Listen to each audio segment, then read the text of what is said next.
Welcome to Learnify with Asna. ഇന്ന് നമ്മൾ +2 എക്കണോമിക്സിലെ മൈക്രോ എക്കണോമിക്സിലെ ഫസ്റ്റ് ചാപ്റ്ററായിട്ടുള്ള എവല്യൂഷൻ ഓഫ് എക്കണോമിക്സിലെ ഇമ്പോർട്ടൻറ്റ് ക്വസ്റ്റ്യൻസ് ഏതൊക്കെയാണെന്നാണ് ഡിസ്കസ് ചെയ്യാൻ പോകുന്നത്. ഫസ്റ്റ് ചാപ്റ്ററിൽ എക്കണോമിക്സിനെ പറ്റിയുള്ള ബേസിക് ആയിട്ടുള്ള കാര്യങ്ങളാണ് ഉള്ളത്. വളരെ ഈസി ആയിട്ടുള്ള ചാപ്റ്ററാണ്. ഈ ചാപ്റ്ററിൽ നിന്ന് 5 ക്വസ്റ്റ്യൻസാണ് ഇമ്പോർട്ടൻ്റ് ആയിട്ട് ഉള്ളത്. കൂടുതലും എക്സാമിന് ചോദിക്കുന്ന 5 ചോദ്യങ്ങളാണ് ഈ വീഡിയോയിൽ ഉൾപ്പെടുത്തിയിരിക്കുന്നത്. എക്കണോമിക്സ് എന്ന് പറയുന്ന വാക്ക് ഒയിക്കണോമിയ എന്ന ഗ്രീക്ക് വേർഡിൽ നിന്നുമാണ് ഉത്ഭവിച്ചിരിക്കുന്നത്. ഒയിക്കണോമിയ എന്ന വാക്കിൻ്റെ അർത്ഥം ഹൗസ് ഹോൾഡ് മാനേജ്മെൻറ്റ് എന്നാണ്.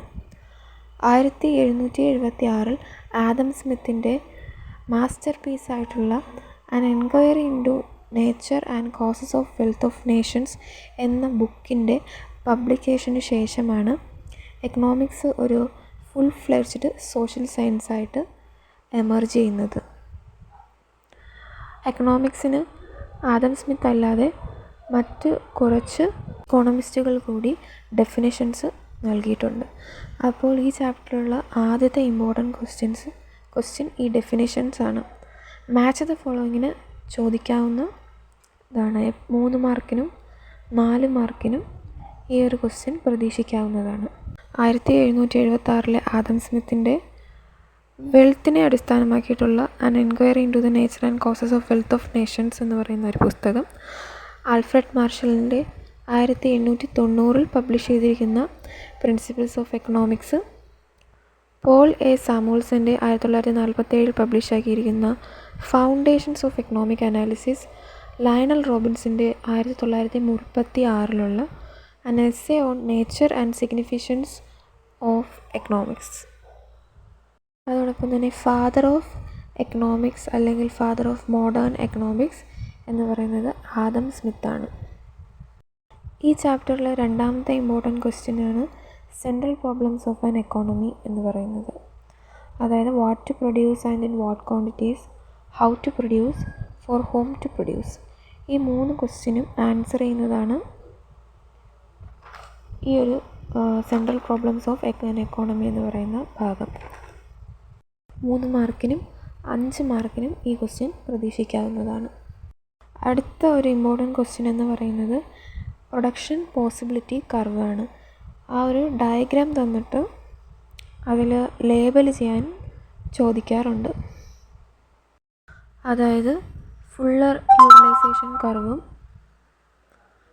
അൺഎംപ്ലോയ്മെൻറ്റ് ഓഫ് റിസോഴ്സസും ഗ്രോത്ത് ഓഫ് റിസോഴ്സസും ലേബൽ ചെയ്യാൻ ആയിട്ട്. 4ാമത്തെ ഇമ്പോർട്ടൻറ്റ് ക്വസ്റ്റ്യനാണ് organisation of economic activities.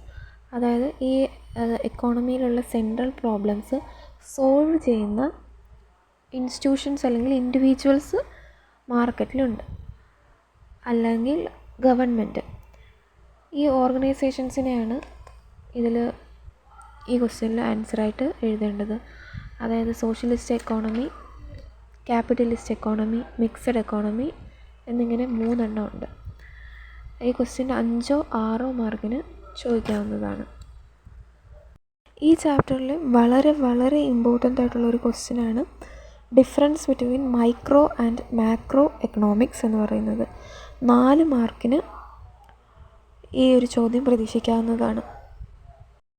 Micro price തിയറിയാണ്, മാക്രോ ഇൻകം തിയറിയാണ്, മൈക്രോ വേംസ് ഐ വ്യൂ ആണ്, മാക്രോ ബേർഡ്സ് ഐ വ്യൂ ആണ്.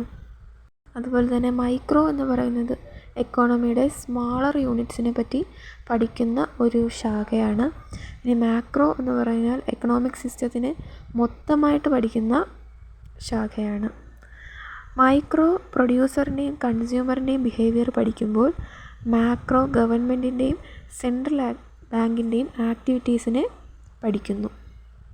അപ്പോൾ ഈ 5 ചോദ്യങ്ങളാണ് ഈ ചാപ്റ്ററിൽ വളരെ ഇമ്പോർട്ടൻ്റ് ആയിട്ട് ഉള്ളത്. ഈ ചാപ്റ്ററിൽ നിന്നും ഇതിന് പുറമേ ചോദിക്കുന്ന ചോദ്യങ്ങൾ വളരെ കുറവാണ്.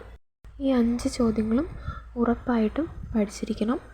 ഷുവർ ക്വസ്റ്റ്യൻസ് ആണ്. Thank you for watching. See you in our next video.